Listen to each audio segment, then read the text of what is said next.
Hello, and welcome to Season 2, Episode 1 of Sharp Takes. Summer vacation is over. People are back at work. Kids are back in school.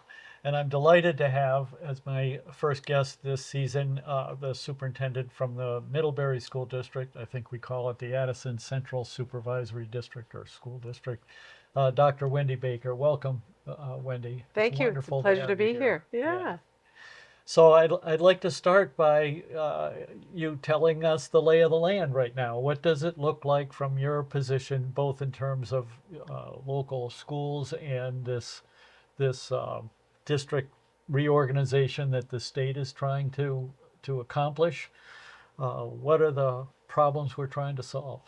Uh, well, I'll start with the kids. We're in our third week of school, so we've got kids and teachers back in action, and everyone seems to be remarking that this is the smoothest start in anyone's memory, to a school district, including our transportation company, which must mean it's true. And I normally would knock on wood relative to that, but what's important, I think, about that is that there's a lot of preparation that goes into a smooth start. So all of our schools are operating well. Kids look healthy and happy, and there's learning that's happening, and that makes all of us very happy in the beginning of week 3. So that feels good and important to start with. That's really fantastic because I think coming out of the pandemic has been a slow and difficult process. Kids aren't necessarily happy when they show up for school. They're under stress, and it's wonderful to hear that things are maybe moving in the right direction in terms of the mental health and happiness, if you will, of our student body. It certainly feels that way. Great.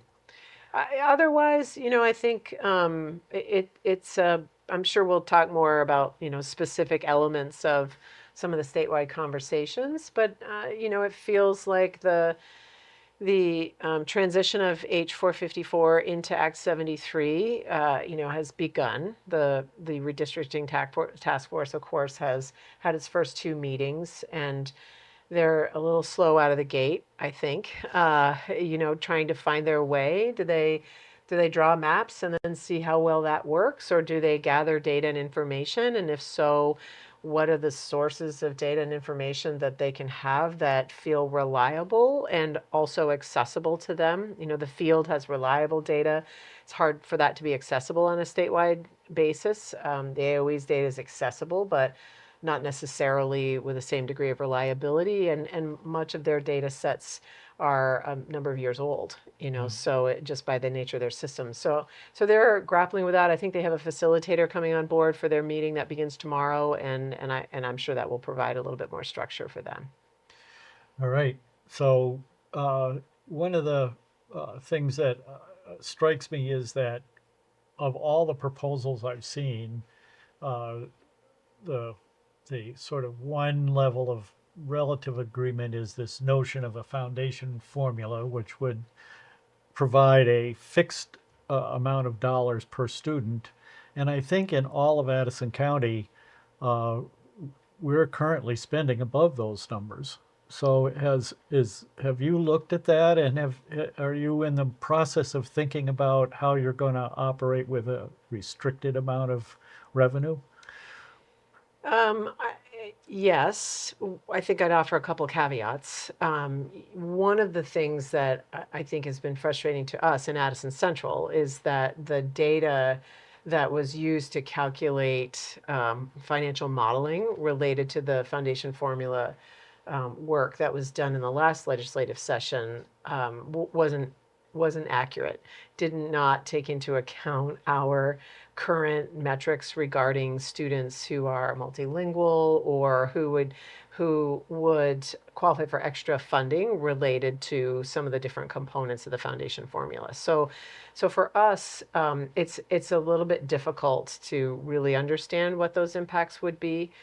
I I also um, I also think it's there's a relationship between the way the districts are configured and the amount of money that ends up in the hands of students that I think is is really important to begin to think about, because where you're asking me to think about the problems that I'd like to Mm-hmm. solve, I'm Yeah. thinking about the opportunities that I'd like to create. And in creating opportunities for students, you need resources to do that. And I think one of the things that could be exciting about the work is that we have the opportunity to create different opportunities. If we're doing that in a reduced funding environment, that's I don't think that's those two things typically don't go together. Exactly. And So, and it's when you look at a big picture and you say, well, we're at the legislative level, say we're planning on cutting X number of dollars, 50 million, 100 million, right.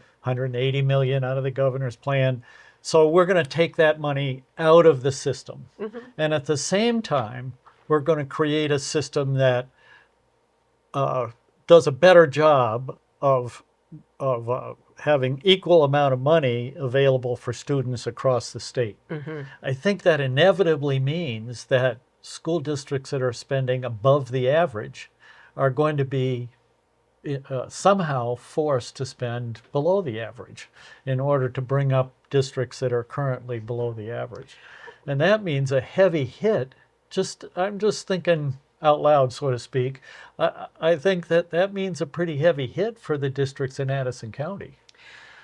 It might. I think the we don't have modeling that actually shows us, I think, the different options that we can talk about.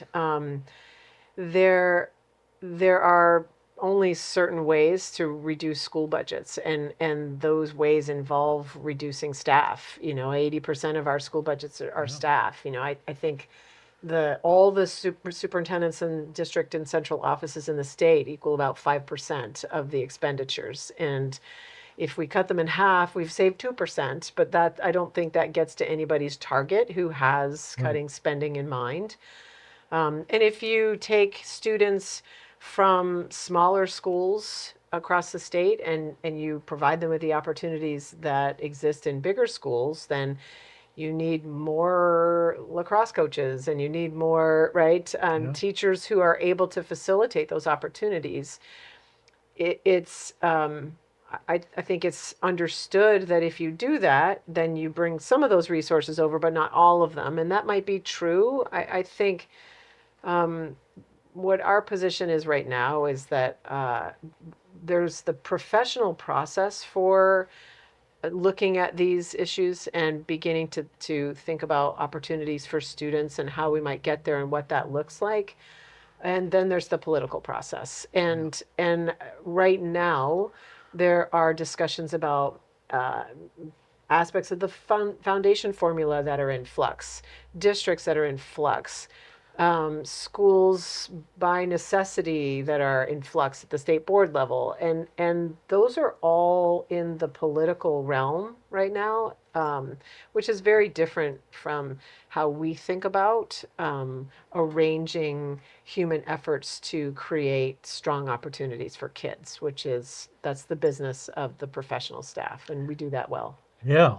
And opportunities for kids is one of the problems I think we're trying to solve, because with the loss of students, particularly at the high school level, maintaining programs that only have a half a dozen or so students that need that sort of education or service or whatever we're trying to provide, that makes it difficult to deliver that opportunity.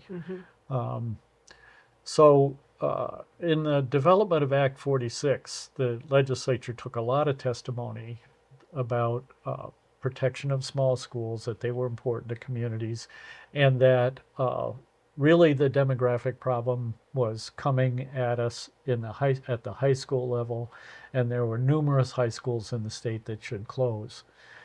Unfortunately, Act 46 didn't put anything in there in terms of incentives or mandates or whatever in terms of class sizes or cost per pupil or demographics or any of that information to move high schools towards, or move the state towards closing high schools.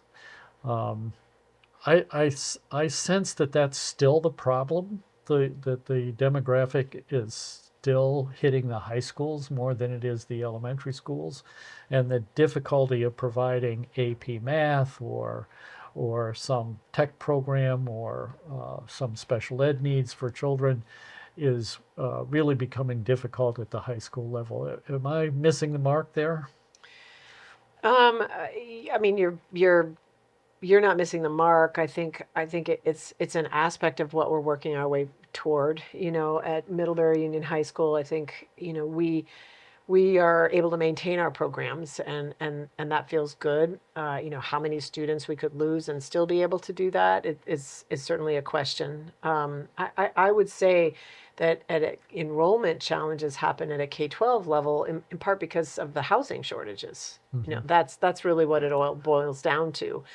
And I think one of the things that is going to be interesting about the way we meet the moment is how do we really get a sense as to what is going to relieve those housing shortages and what's going to happen as a result of those housing shortages. And I'll give you an example of something that's being considered publicly by the next chapter of Ripton Elementary School Working Group that Yeah. has come together. You might remember that that our board chose to relocate those learners from Ripton into the Salisbury Community School Right. for this school year Yes. to determine what is the best course of action. And so there's a working group that's thinking through some of these things. And one of the things that we've become aware of is that in order for us to take an existing program that is in an operating school in Addison Central and move it to a new location, whether that's a rented facility or a facility that we own but are not using for that purpose, whatever it is, not thinking even about fit up costs, it's about $250,000 to operate that program every year. So, if the school board decides to move forward in a way that doesn't have the building of Ripton Elementary School in use such that, let's say, 10 years down the road, the housing shortage is relieved and other families are coming in, and now we need to be able to use space differently, we lose that opportunity. And then what do we do, Mm. in that way? So there are opportunity costs in shrinking to size when we don't know when the conditions that are creating the challenge are going to be relieved, and then what's going to happen. I mean, Vermont's a very desirable state to live in. It's not Yeah. that we don't have people wanting to move here. So how are we going to resolve that? I think that long-term thinking is something that I haven't heard be part of the process that I think would relate to strong public stewardship. Yeah. Interesting. I hadn't thought about it that way. That's wonderful. Um, Let me ask another question. So, could Middlebury High School accommodate all the high school students in Addison County? It's interesting that question is coming up now because our district is in the process of a capital improvement plan, which is a requirement from the Yeah. Agency of Ed. You've got to make a 5-year plan, and so we're in the process of doing that. And in our first phase, we're taking a look at all the Middlebury schools. We're nearing that completion and then moving on to the surrounding schools in the second part of that study. So, what we've learned about the high school from the architect's perspective is that we could accommodate approximately 750 students without major additions. We would need to add a gym, and that's a common practice to have a second gym once you have that many students, and a few other things. If we were to go to 1,000 students, which is roughly what would be needed in order to accommodate everybody, we would be looking at about a $50 million renovation Mm. in order to do that. And you know, those capital costs are going to be important to factor into the conversation about what are we saving if we are having all the students from Mount Abe and Vergennes and perhaps Otter Valley come to Middlebury. What are we saving, and then what are we expending? and most importantly, what is the student experience? Yeah. Because where there are more opportunities, perhaps, inside the learning environment, there are also challenges of students not learning within their own communities.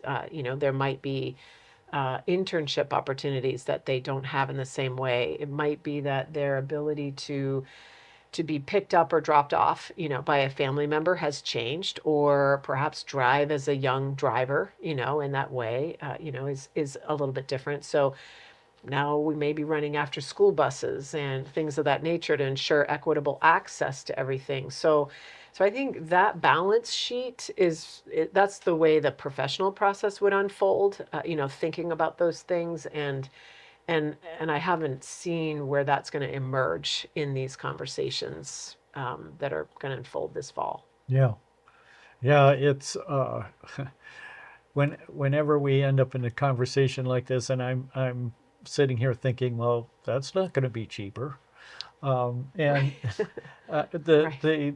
the notion that we're going to save money doing this sometimes uh, flabbergasts me, frankly. Yeah. I don't see, like we didn't see with Act 46, we didn't see a whole lot of savings of money. What we saw was, I think, more coordination in terms of the educational uh, uh, programs that were offered in a school district. I think we saw some shifting of funding, maybe Hmm. from the administrative side to the to student focus side. Maybe not in these districts, but in other places in the state, we saw that. So there wasn't a whole lot of money saved, I and think you anybody saw who greater. thought they were going to save a lot of Right. money was probably misguided. I think there's greater equity, at least in Addison Central. There's greater equity between schools.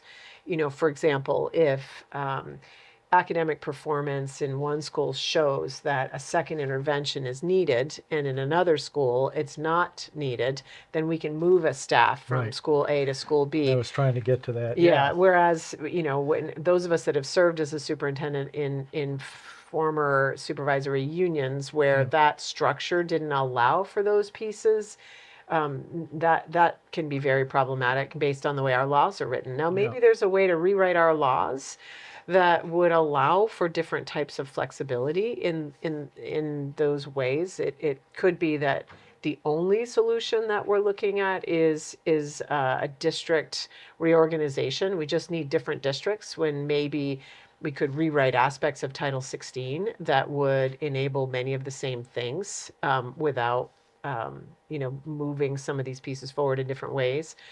One of the things that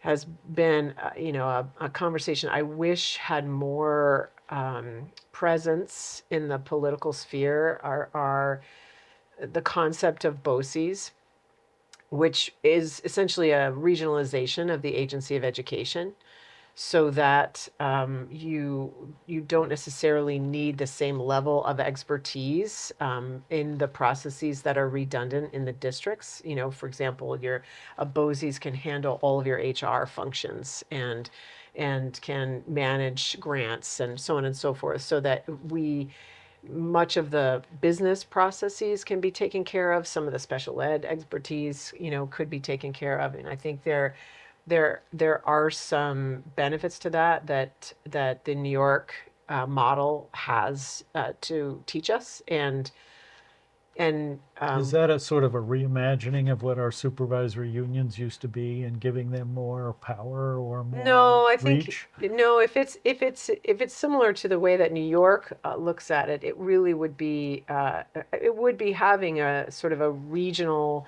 hub that handles certain businesses for multiple districts, so that Yeah, way nice. we don't need to have a full fiscal team. We have three fiscal teams right now, In at Addison least, County. and then Yeah, and then there's Lincoln, and then there's and the services that they yeah. have either internally or that they purchase, and then there's And the the tech Career center. Center Yeah, does the same thing. yeah. That stands to reason that makes sense for us to be able to centralize. I think you can do those things without creating the political challenges that redistricting creates. So is that like a supervisory union for Addison County? It's not a supervisory union model. It's more of an AOE function. I think there is merit to our just like our agency of human services, Yeah, right, yeah, has a presence, yeah, let's say in Addison County, and then supports individual entities that are doing that work, through subgranting and collaboration and coordination. I think that model can work very well. And I think at the state level, it would be helpful to have the agency of ed have a productive and consistent presence. That is what on some level we're yeah, missing, yeah, and that is a bit of an elephant in the room. I think if we had that, that they could be doing certain things, and then the school district staff, whether it's the leadership or the coaches or or others, they can be attending to the learning of students and the relationships with parents and the well-being, right, of the school population, and management of opportunity and program design and development that impacts student success. Once you start to pull that into a bigger district, I think what many of my colleagues across the state have demonstrated is that you can do that, but then you're going to actually create smaller pods that can support learning well, and that's I don't think that's quite where we're going, yeah, in that yeah. way. So Interesting. I think I have to learn more about BOCES in New York State. yeah. What you mentioned was that we have a district in Addison County for the tech center. And from my perspective, you probably remember I'm a former tech center teacher for Yeah. 20 years. And there's a huge barrier, I think, in terms of what I see as problems we need to solve, is this barrier from students going from academic, if you will, or traditional high schools into the career center programs. There is, I think it's mostly related to money, because if we use round numbers, let's say $20,000 out of a high school budget, Mm-hmm. every high school student that goes to the tech center instead of the high school, there's $20,000 less that the high school has to use to deliver AP calculus, for example. So if you have 10 kids, that's 200,000. Now you're talking real money, in terms of running additional programs. And I saw in my day, clearly restrictions that traditional high schools placed on the number of students that they would counsel to go to the tech center because of their budgetary limitations. And, Well, and although, state law says every kid has a right to go to the tech center, yeah. that's not well understood, nor well established. I want just to say first and foremost, we take that law very seriously in Addison Central. So, I understand that that may have been a past practice, but I would say that is not, the way that our administrators think about that now. I do think that one of the elements of the New York BOCES model that is helpful is that they do run the technical center. And so, it's many of the barriers that you're talking about that are actually, regulatory in terms of, number of minutes, or that are how money changes hands, how student counts are done, when student counts are done. Those are all things that are in regulation or law that we have the ability to change. And I would suggest to you that it's a lot easier to do that than it is to change all the districts in the state of Vermont. And those are the things, to your point, that make a difference for kids. Yeah. If we're talking about having more flexible programming that relates to technical centers, so that they don't have to have a student for a certain number of minutes, or the student doesn't count and therefore they don't get funding. so that his high school schedule is now 5 minutes off, right? So now this is a problem.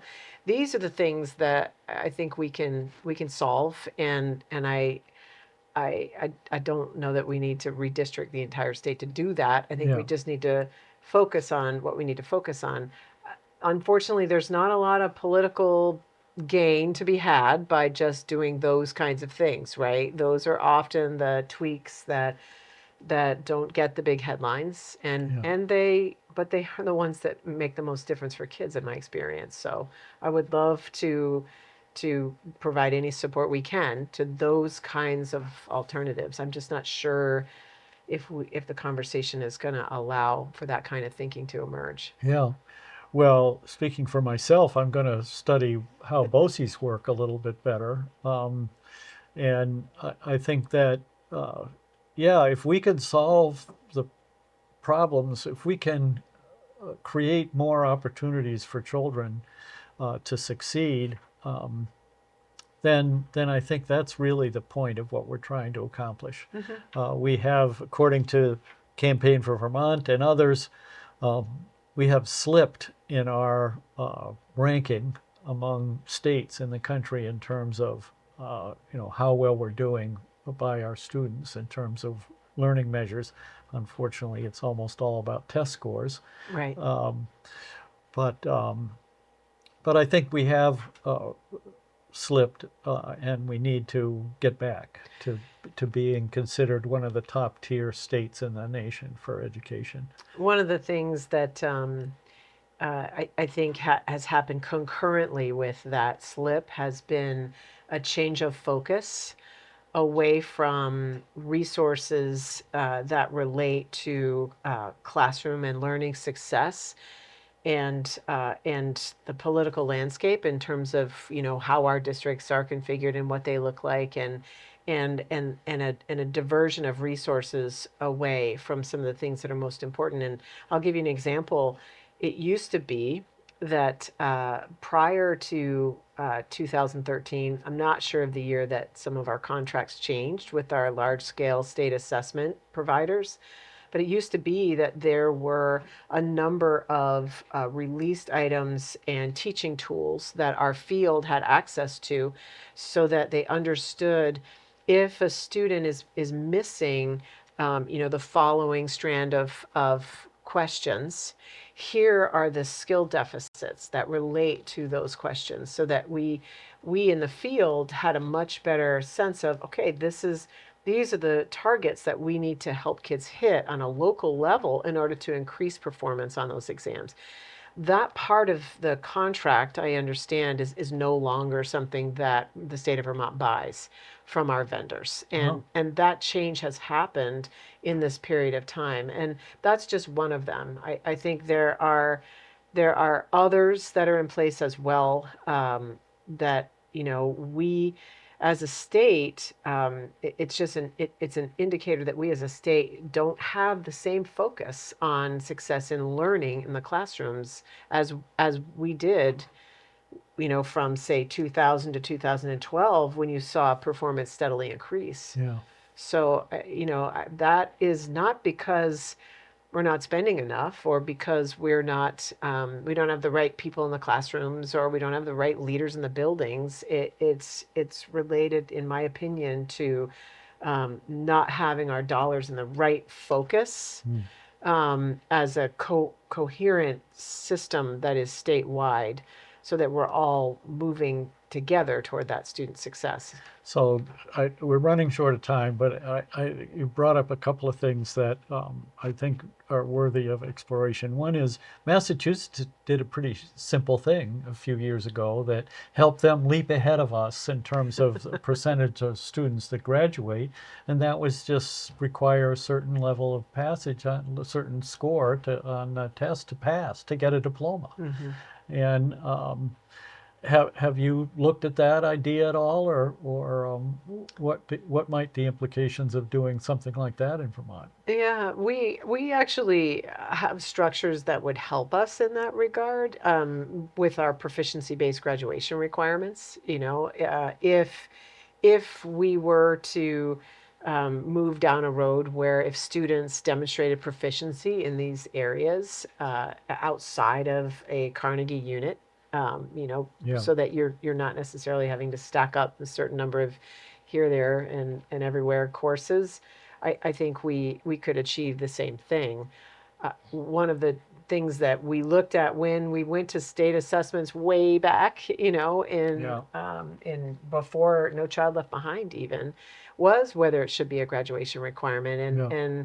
and the challenge with that still exists, and that is that not everybody has an equitable opportunity to meet that requirement. So that might mean that students that have had more advanced opportunities as young people would be able to exit that and at earlier ages, and not be able to take advantage of much of what we do in schools that is about building well-rounded community contributors, which is Yes. about many of our missions. So Yeah. it isn't just about knowledge. It goes beyond that in Yeah. terms of what we do. I have to tell a story about when I was a teacher. Um, I I taught automotive technology, and we sent our students for an on-the-job experience of mentoring and work experience. And one of the places we used was a local garage. Mm-hmm. The owner was a race car driver and a mentor to boys. Really was fabulous for some of the students. One student in particular was not doing well in school. He loved cars, but he just was, not being very successful. And we placed him there, and now he runs a very successful automotive garage of his own. So I think a lot of credit goes to this garage owner who mentored this particular child. Mm-hmm. So he also pumped gas. So I Mm-hmm. pulled in there, and it was one of those stations where an individual would come out and pump the gas for me, an older fellow, maybe 40, pump the gas. And one day he knew I was a teacher, and one day he said, Mr. Sharp, I want to get a CDL. I don't know how to read. I need to learn how to read so I can pass the CDL. Mm-hmm. Can you do something for me? Mm-hmm. Well, I researched that and looked for ways that we could help that student. It turns out in Vermont, at least at that time, perhaps it's changed, when you have a high school diploma, you are no longer eligible for services from public education. Mm-hmm. So the notion of, and I had students that couldn't read and couldn't add 2 3-digit numbers, which is pretty critical to survive in our culture. And how could we give they would get a high school diploma. How could we do that? It baffled me. And so maybe we have to have a certificate of effort or something where you made it through the grades, but you remain eligible if you want to get a CDL and want to be able to read when you're 40, you remain eligible for those public education services. Mm-hmm. I don't know how possible that is, but it seemed to me that that's doing more service for an individual than giving them a diploma that does not equip them to be successful. Yeah, I think our technical centers currently offer some of those things. Some of the funding that they receive is for adult learners who are beyond a high school diploma. So it might mean, expanding that, in if it's not doing what it needs to be doing so far. It's a Yeah, good story. great. Well, it's been wonderful to have you here, and thank you for your work and all the superintendents in the state who focus on the success of our kids, our children. Maybe our most valuable resource in Vermont is our children, and so thank you for your services. And that concludes another episode of Sharp Takes. I hope you enjoyed it. Stay tuned for more tomorrow.